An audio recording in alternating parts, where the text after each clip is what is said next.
Karen the Warp Spinster here. Welcome to my channel. Thanks for joining me today. We're going to continue with the beach glass quilt. We've got the glass part started. I also want to get to some beachy stuff today. I do not normally work in these warm neutrals, so I will confess this is not going to be scrappy in my case. I had to buy some warm neutrals for it. So these are Kona cottons, and we will get to those in a minute. Someone had commented that she wished that I would have shown how to put the crumb pieces together if she was confused. I'm not sure whether she means when I was starting out or if I'm adding onto here. I'm not sure, and I don't know if the link to the crumb tutorial, if the tutorial wasn't helpful or she didn't have a chance to look at it, whatever. So just in case there are some others out there, because if one person asks a question, there's undoubtedly that question that other people have. So thank you for asking that question. So let's start out with this piece I want to add on to, but let's start out with doing just, let me think about it. I want it over there. So what color do I want? It's the first thing I'm going to think about. I think I'm about due for another dark color over here. So I'm going to start with this and pull out some white. And I've got various strips of various. I do have all kinds of white scraps. So I've pulled a few out here. I can use a short one easily because this is a small piece. So this is just going to be, it's kind of like a multi-sided log cabin on this first round, or maybe a crazy quilt.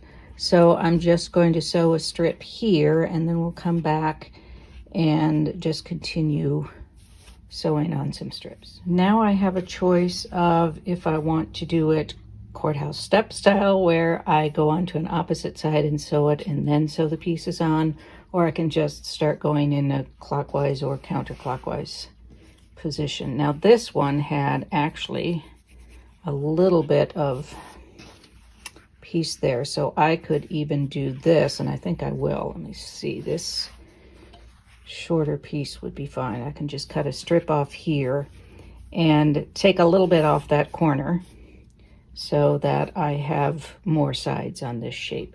Then I'll stitch that on. I'm going to stitch across here, and I can drop this down to further down if I want it to be a larger side, a longer side, or a shorter side. I'm going to do about here, I think. I don't want this piece to be too small. The width of the strips, these are probably wider than I actually want because I want to start pulling the pieces together. So here you can see I have some fairly wide strips, which are all right, but I also want to start to pull them in a little bit. So narrower strips will accomplish that.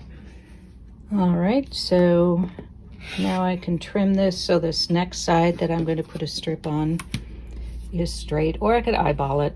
I do that a lot. Make this strip a little narrower, maybe. And then this strip will be stitched on, and then I'll do these other two sides. Okay, so there's a review from last week of getting these started. Once I have this finished and do another one, I will put them together, and then I'll show how I add them on here. Before I stitch this last strip on, I want to take a look at this. So I want to add a piece here. I have two choices. This part's going to be cut off somehow or other anyway, anything that's under the ruler, because I can't just, well, I can, but it takes more effort than I want to do to slide a piece in there. So I have some choices for how I cut that. So it could be that I do it just right at that angle. I cut it like this, which gets very close to this beach here. And then I could put on a white strip, then add another section to that. So that's a possibility. Let me just cut this here. And what I might do is do a narrow strip here, and then I can create another section. So I could put, let's right next to it, let's not do that. I could put, say, this piece here, and then sew a strip across here and one across here. And these don't have to be straight strips. They can be triangular shaped or whatever. And just continue to build out in the same way. So let's say I'm going to add this on here. And so I'm going to sew that seam. So now I can sew a strip across here at whatever angle I want. Depends on how much I want to save of this piece. Or I could sew here and then there. I mean, I've got all kinds of choices. This is just puzzle pieces coming together. There's no wrong answer to this. There are difficult answers, more difficult answers, but not wrong answers. So if I were to do this, for example, and I'm just going to trim this here because I think it'll be easier to see the line for you. Then I can add another strip on here and then stitch that to this piece, and that's how I would add a section in.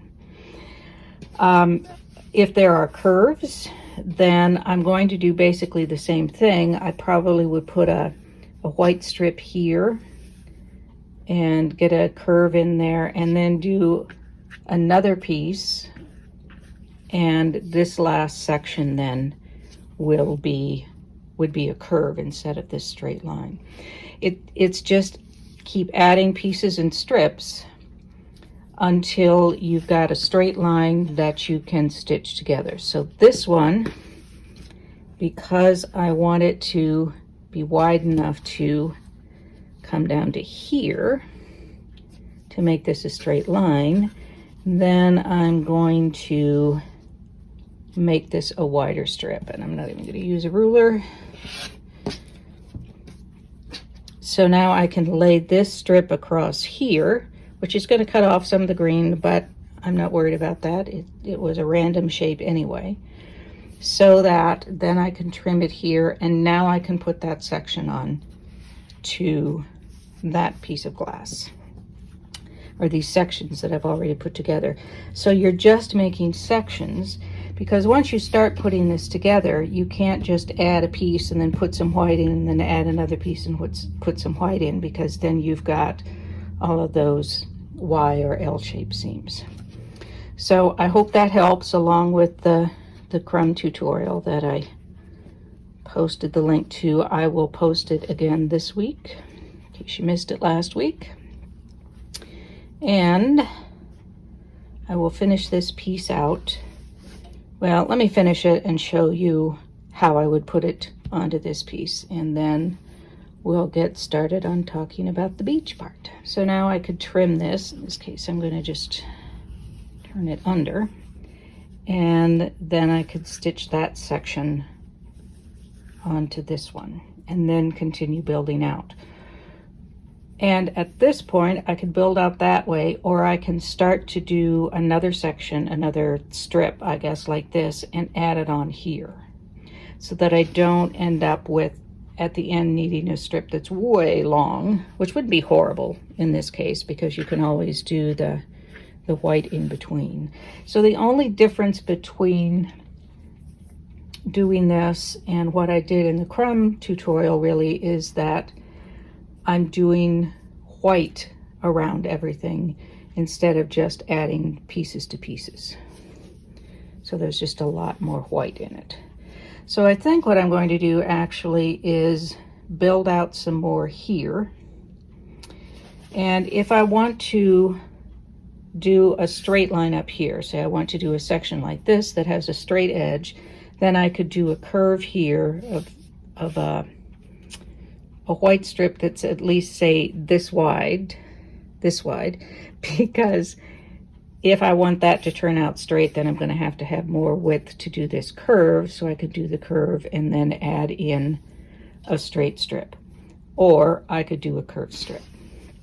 It's just, if you haven't done crumb kinds of things before, then it just takes a little bit of practice and a little bit of confidence that you can do it a lot of different ways. So just keep working towards straight edges if you're more comfortable with that than curves, and hold off on the curves until you feel better about them. Okay, so I hope that helped.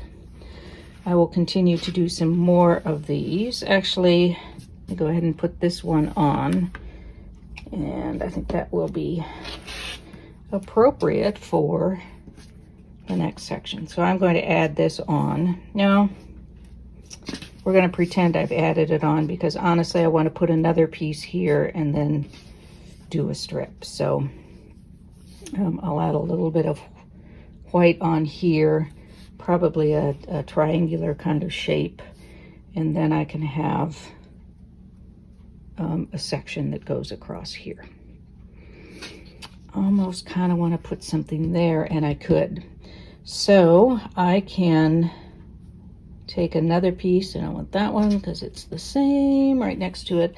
I could take, say, this piece, add it on here, and then I've got another piece of glass. I don't want that color because it's right here, but you get the idea.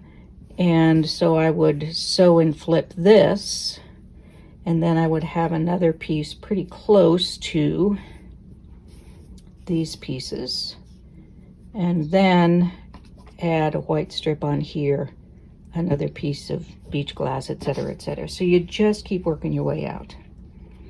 I think it's confusing until you do it, and then you're probably going to make a mistake to begin with, where you're not going to have enough of something of the white around it, and you either just add some more white onto it or take out that piece and make it a whiter piece.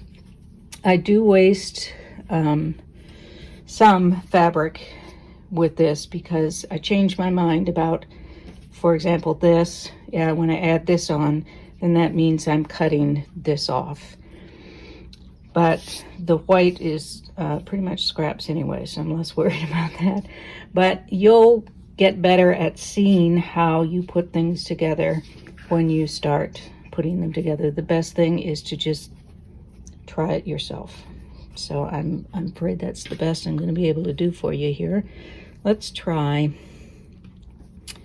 instead, let's do a lighter blue here, like right like that. Then add another piece on here. I mean, it just goes on forever. And I will continue to do that at some point. Let me get this piece on, and then we'll start talking about what we're going to do for the beach part. I have rotated this 180 degrees, just don't be confused. And we're going to pretend that that is stitched on there, even though it isn't yet. So this is, remember, this is abstract. Some of you had some great ideas about being very realistic and beautiful about the colors. And they sound wonderful. I hope you make one and share it with us. But I'm a white background person. And so for the beach part of it, I'm going to do sand granules. And they're abstract sand granules. So you know me in circles. I am going to make them circles. And they will be on a white background, but you won't see much of the white background because I'm going to really pack the circles in. And then they are going to be on a curve up against the beach glass. So I want to get started on that to see how it looks, because at some point I am going to have to decide how I want this organized. I know what I want in terms of, this is the glass, this is going to be the beach. But am I going to do this in a long strip across and then have the sand going across and that's it, so it's probably wider than taller? Do I want them to be a little more blockish? So I'll have a bunch of glass, and then I have sand around it. Do I want this to just be, okay, I want some sand around here now, and then I do some more glass over here? I don't know yet. I think I need to see some of these circles before I can make that decision. And maybe I need a larger piece of beach glass, or maybe I need to do some of the circles and then take it into Procreate and try a couple of things. It's one of the reasons I love to use Procreate, is because I don't have to try everything in fabric and use a lot of fabric and have it not be what I want. So I don't object to doing that, but when I'm doing these videos for you, I don't have the luxury of time where I can just sit down and just play for a month or two and then come back. I did that with Alice. And I got lots of reminders. But what about Alice? Alice Advocates, I have an update for you. All right, so I am going to do some circles. I will do a quick review of how I do circles, but I will also put a link in. I have doing lots of links. Link in the discussion that goes in a little more detail. I'm just going to do a real quick update for you on that. All right, I have a piece of manila file folder, or tag, cardstock, whatever, but I've got a zillion manila folders, so I'm going to use that. And I want to cut out as perfect a circle as I can. This is going to be a template for our sand circles. I have punches in varieties of size, well, 3 sizes. And then I also have a couple sets of these templates for machine quilting, or you could use a compass, just like a school compass we used to have. And then cut out a circle. I punched out a circle of this size because I thought it would be easier perhaps for you to see, assuming I stay in camera. And then I'm going to cut a circle larger than that. What is that, like probably 3/8 of an inch larger. And doesn't have to be perfect. If you want to make it perfect, you absolutely can, but try to get it reasonably so. I mean, don't cut a square or something.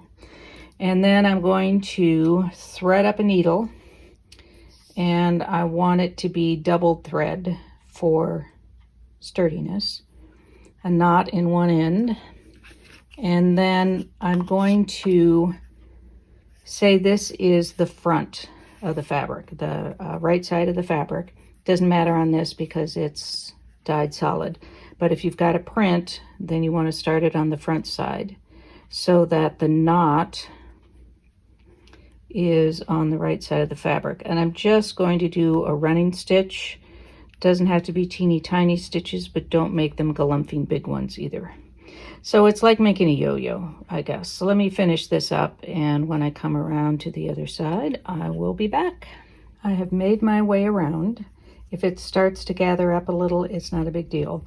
Now when I get to the end, I want to end again with the thread on the same side as the knot, because I'm going to knot this off once I gather it, and I want those knots to be on the same side, which is, this is the right side of the fabric. And I have done my last stitch about a stitch length away from the knot that I started with, and pull that through. Now this is the front side, so I'm going to take this template, center it as best I can in there. Looks like a big old cupcake with a short cupcake cup. And then I'm going to gather this. Now I want to pull it in this direction. So I started here and came around. I want to pull it in this direction. And then I have to play with it a little bit here where the two pieces come together, the two ends, and try to make that an even gather there. And then I'm going to put my finger on that thread so it doesn't start to ungather. And then I'm just going to take another little stitch there. So I'll take a stitch, put through that loop, and I might do another one just because I don't like them coming out. All right, so we've got a circle that's formed around that template, and you can see why you want that circle to be as close to perfect as you can. Or maybe you don't want a perfect circle. Maybe you want an imperfect shape for your sand. Now I'm going to take this to the iron, and I'm going to press it from this side, and I want the paper still in it because that is going to protect the front side. So when I start to press this, I don't want to press this impression into the front. See, I need to shift this a little bit. I haven't got it quite even. And I'm going to press it from the outside in rather than just down on it, because then I might press in some tucks. If I do it just right from the edge going in, and that manila folder, watch your eyes, don't want to make you seasick, then I've got that edge to press against, but I'm not pressing any tucks in. Loosened up a little bit here when I did the knot, apparently. Once you've done that, then you can go back in and do the full press. Now, you might also want to spray it with, I don't think I have enough flatter in here to do much, but spray it with this or water, starch, something, and then that will hold the edge better once you take the cardstock or the manila folder out of it. Once you have done that, then you can pull this out, just reach in and pull this out. Or, someone reminded me of this, thank you. I used to do it a while back, but you can stitch it while you still have the cardstock in, and then on the other side, you can make a slit in the backing and go in and pull the cardstock out. You might use a good pin or a good sturdy pin or a stiletto to kind of pull it out. And then if you like, you can just whip stitch that slice that you took out of it, whip stitch that slit back together again. And then you've had the advantage of that cardstock edge to keep that perfect, but you can still take the cardstock out. Now, sometimes I will cut a piece of batting just a little bit shy of the size of this circle. So I'll use that as a template. And then once I take the cardstock out, I can sort of slip that in. I have tried doing it, and I have done it that way for a while, where I put the batting in while I am doing this drawing up and pressing, but I don't get as crisp an edge that way. And generally I want a crisp edge. So if I want that crisp edge, then I'm going to slide that, fit that in after I have really pressed that edge in and taken the cardstock out. Now, I might do that for a couple of reasons. One is if I'm doing a light colored fabric on a dark background, then I don't have that bleed through. Because I have this edge here, it's going to show through. So if I have a darker background, you're going to see that edge very clearly. So that's one reason I might do it. Not a problem here because it's going to be on white and it's darker than the white, so should be okay. Might also be so that I don't get this sort of impression through it, or sometimes I just want it padded. So in the Poppies of the Field quilt, for example, I padded the poppies because I wanted them to have that dimension and lift up off the surface of the quilt. Not sure what I'm going to do here yet. I might want it padded. I don't know, padded sand sounds kind of funny, doesn't it? So that's what I'm going to be doing. And I will make a bunch of those. I'm going to do them different sizes. I'm going to do them in different sand colors. That one might be a little dark, but I want some interest in variety. So there will be different sizes, different fabrics. And then let me grab a white piece here just to set this on. This is not a scrap piece, but say this is on here. And I've got a big surface here to applique the circles onto. And then I'm gonna probably put the circles pretty close together, pack them in. It's sand, you know? You're gonna have lots of pieces of sand, grains of sand. So now, other options for this, of course, you could do fusible web and then do a stitch around it. You could do raw edge applique. However you like to do applique is fine. I just like this finish on the edges of it. So I'm going to make more of these, different colors, different sizes, and then we'll come back and see what we think and maybe go into Procreate. I will see you soon. It is next day. I have done 20 or so circles, some of them better than others. I wasn't very careful in cutting out the file folder on some of them, so they may be redone. And I've pinned this because I'm not sure exactly where I want to go, but I want to start working on the sand here. And I think I have 5 different sizes here. Again, these have not been pressed, so if you're unimpressed, that's part of the reason. So I want to start laying out the sand here. Now, one of my options, of course, would be to have the background as a very light sand color, just so it's a warmer background. That is an option, would probably work well. But as I said, I'm a white background kind of person now. I spent the first half of my 50 years of quilting with warm colors, and I'm spending my second half with cool, apparently. I don't dislike warm colors. It's just where I am right now. So all I'm going to do is just start distributing, and this doesn't have to be very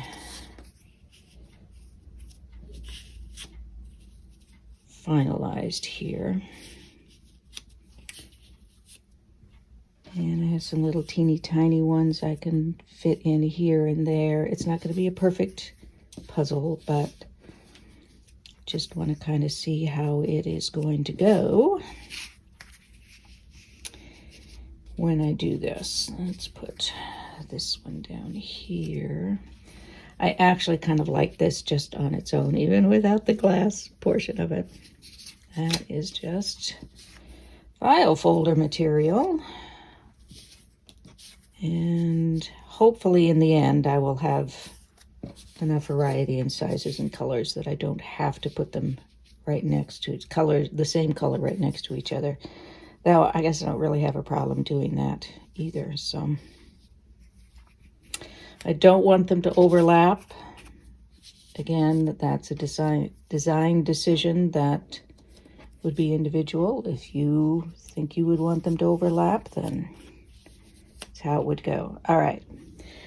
So I want more of this, of course. I don't want the sand to overwhelm. I want it to complement or enhance the glass portion. So this is not probably equal proportion to what I want to do, but this is the general idea.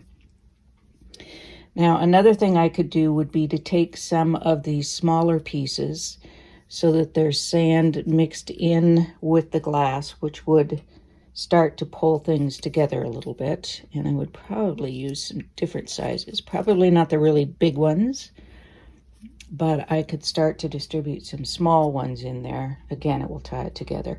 It looks disjointed because, of course, there's no seam there yet, but I think you can get the idea. of what I have in mind. So, having done that, what I want to do now, what I need to do now, is to decide how I want this all organized. Do I want just one big sheet of the glass and one of the sand, and not necessarily straight line division, but maybe some curve going in there? That's an option. I could also do it in more of a block orientation, where I have several blocks that are glass and sand, and then turn them on sides and rotate and do all kinds of things with it. That's option. It doesn't have to be equal size blocks. I could make some more vertically shaped and some more horizontally shaped. Lots of options there. I could, one of the things that I'm thinking about doing is having it in sort of 3 waves. So it would have one wave that starts over here and in a curved sort of fashion. And then the second piece picks up here and comes more in a curve that direction. And then the third piece would come in this direction, or go in that direction. So it would be kind of a flow like this. Because I don't want to, I guess take the time is appropriate, because I want to condense the time that I spend on trying to rearrange these physically. I am going to do photographs, take it into Procreate, so that you and I can get a better idea of how it would look when I lay that out. So I'll end up duplicating these, of course, multiple times in order to get a fuller picture, but it will enable me to see and to show the whole quilt, I guess you would say, in the whole quilt top, the whole concept in one viewable, I don't know how I want to say this, so you can see the whole thing on Procreate. Jeepers criminy. I think I'm sort of feeding into the chaos going on in my backyard. I love the wildlife in my backyard. But yesterday I caught a squirrel drinking out of the hummingbird feeder. So he was on top, had it tipped on its side, and he was upside down just drinking out of it. And it's like, yeah, I don't have squirrels causing enough chaos. Now they're hyped up on sugar. All right, I haven't even had any sugar today. So if I take this into Procreate, what I'm saying is I'm taking it into Procreate so we can see the entire concept in several different layouts. And I will kind of talk through what I do there. So I will be leaving you again briefly and coming back. I have spent some time in Procreate with the photos that I took of the circles and the beach, the glass pieces. For those of you who are interested in Procreate, I'll give a quick run through of what I did. Those of you who aren't interested in that can fast forward. So I started with the original photos of the glass piece and these circles, and then I also isolated each of these circles so that they're in their own layer and I can duplicate them, move them around easily. And those originals then I kept hidden and locked and just used duplicates for that. And duplicated things, moved them around, rotated, erased, added, selected, just manipulated the heck out of them. So the first layout that I did,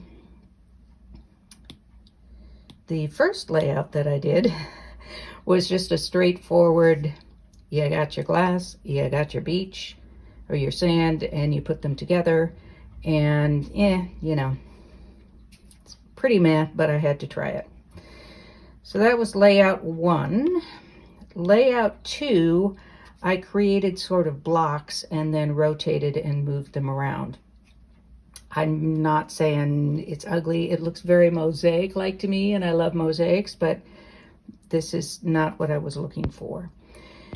The third layout, actually turned out to be pretty close to what I wanted, though it was a surprise to me. This was just the beginning of, all right, I'm going to do, if you remember, I talked about doing a pair going this way and then glass and beach going that way, etc. I got this far and I thought, you know, I don't mind that. And even these random pieces that I had sitting up here waiting to be placed down here, these individual circles, I liked those up there. So I will come back to this in a minute. I did a little something more with that, but then I started moving forward with a more dense layout again. This progression is really about me learning from the third one with all that negative space up here, that I liked some negative space in it, which is not surprising because I like negative space in modern quilts. So I started to add in the next swoop of glass, and I thought, well, you know, that's not horrible either. And from here on, it's just kind of adding things into it. Maybe I just want a few scattered sand grains up there because I liked that on the first one, or the second one we looked at. And then I thought, well, I have to see what it's like if I do what I had originally thought I would do with these sort of 3 tiers going in different directions. But, you know, I still wanted some negative space in there, so I stopped in the middle of doing that just to see what it looked like. And then I added in more grains of sand and found out that this was not exactly what I was looking for, even though in my head I thought that's what I wanted. And then continuing with the idea that I really liked more negative space in here, I started taking out some of the grains of sand, which gave the beach glass more prominence, and this sort of complemented it and gave a little more interest and movement to it, but didn't overwhelm. So then I decided that what I really liked was layout 3, but maybe I wanted more of the beach glass in it.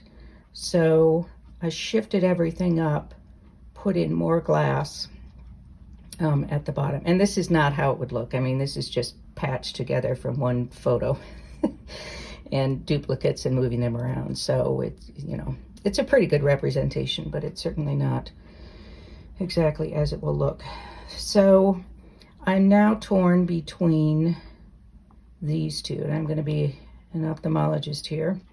This one or this one. I thought until just now that I liked this one. I do like this one, but I think I might like that one better. And which strikes me as odd because there's more, I guess, sanded grains here than the glass, which means they seem to be a little more dominant, but there's this pop of bright at the bottom. Interesting. So I guess my question for you is, which of those do you like better, or do you like one of the others better? So here's layout 1 again. Not horrible, and this would be a small piece. If I were doing, you know, a larger piece, I would add more into it, but that's just how it would look if there's roughly equal division between the glass and the sand. So that was layout 2. We just did 3. Oops. Thought I took those off. We just did 3, and then this is 3A. And we had 4. You know, it's missing something. So if you like it, great, let me know. It's not really on my radar. This I like better because I have a little more, there isn't such an abrupt end. Part of the issue with this is because of the photograph and shadows, etc. This isn't pure white.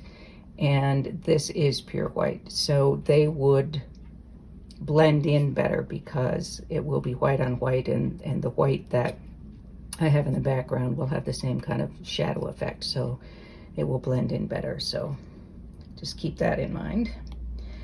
And then this is 6 and 7, and then in 8 I added in more white space. So let me know what you think. I'm leaning toward 3.